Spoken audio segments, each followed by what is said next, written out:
Hello, Dr. Robyn here, and today I want to explain the difference between a food allergy, a food intolerance, and a food sensitivity. So, most of us are familiar with what a food allergy is. A true food allergy is an IgE mediated immune reaction to food. These reactions begin to cause symptoms immediately after the trigger food is eaten. Symptoms include rash, swollen or itchy tongue, runny nose, hives, abdominal pain, vomiting, trouble breathing, coughing, wheezing, or a closed airway. So you can see here, these are often serious and even life-threatening. Many of us know if we have a food allergy because the symptoms are so immediate. Here are some of the most common, including what most of us know are tree nuts, such as peanuts, milk, eggs, fish, shellfish, wheat, and soybeans. The next is a food intolerance. Food intolerance are non-immune reactions to food components that occur when a person is lacking the digestive enzyme or nutrient responsible for breaking down the food components. So most common symptoms here are going to be more digestive, related to belly cramps and pain, nausea, bloating, gas, and diarrhea. Common food triggers and ingredients include dairy products. Most of us are familiar with lactose intolerance, sulfites, histamines, lectins, fructose, preservatives, artificial colors, fillers, flavorings, chocolate, citrus fruits, and acid foods.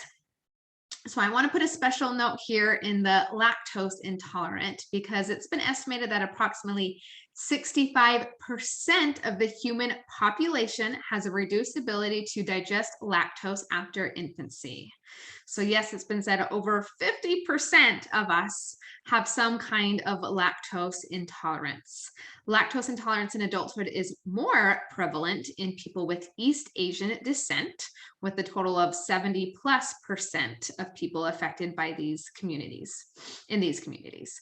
Lactose intolerance is also very common in people of West Africa, Arab, Jewish, Greek, and Italian descent. Which is why I definitely recommend, if you have not yet, to do a trial test, which we will talk about later. Last one and the third one is the food sensitivity.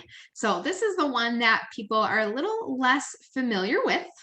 It is an IgG-mediated immune response that can cause reactions, but they are often delayed by hours or even days. Therefore, people don't often get the connection between the two.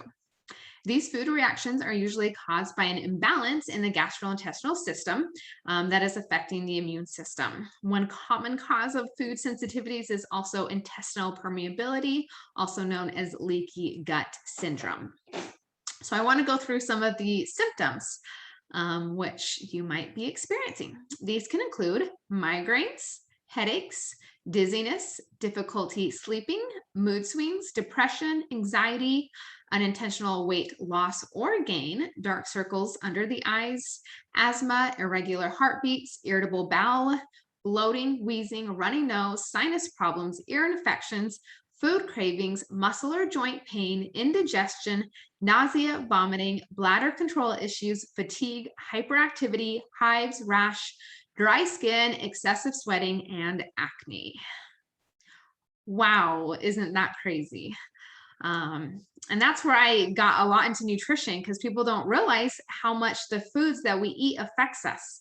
So no, there's not one perfect diet for everybody, but we have to determine what's going on with our digestive system, and are there foods that are triggers that might even be healthy foods. So some of the most common food triggers for food sensitivities are dairy products, gluten, eggs, corn, soy, sugar, even some healthy things like nightshades and cruciferous vegetables, food preservatives, and additives. So what can we do about it, or how do we find out? Side note before we get there, I did want to add in how important it is to find out, because sometimes when we get these reactions to food, it can turn into an autoimmune condition due to a condition called molecular mimicry.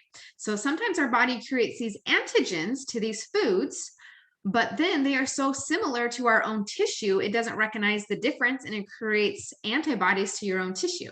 This is very common for anyone who's familiar with thyroid, Hashimoto's autoimmune disease. That's where the gluten looks so similar to the thyroid gland, especially genetically modified gluten, that our body doesn't recognize it, and it creates an antibody and then creates antibodies to your own thyroid and starts attacking itself. So there's some others like the Hashimoto's, multiple sclerosis, celiac disease, most of us are familiar with, neuromyelitis optica. So a few different conditions, which is why it's important to catch early and get rid of these food sensitivities. So what can we do about it? One of the gold standards is an elimination diet. What does that mean? It means we determine the foods we want to test or we suspect might be causing issues, and we remove them for a minimum of at least 3 weeks.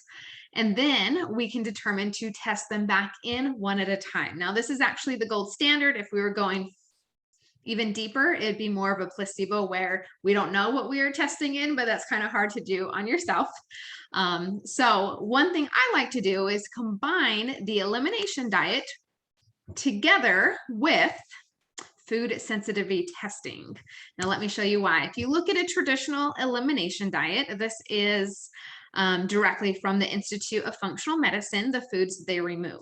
So this is a long list of foods to remove, which include alcohol, beef, chocolate, coffee, corn, dairy products, eggs, gluten-containing grains, peanuts, pork, processed meat, shellfish, soy, and all sugar. Many of you looking at that would think, what in the world am I going to eat? And for a lot of us, some of these foods can be good. Eggs are a great source of protein. So we can always do the elimination diet, but if we can combine that together and do food sensitivity testing, then we can test our body to see, hey, what foods are we showing the highest reaction to? We can pick those foods, eliminate them, and then once our symptoms are gone, once we're feeling better, we go ahead and do that challenge test, and we can see how those foods are reacting to you. And that's how to check for a food sensitivity. Hope you learned something new, and see you on the next video.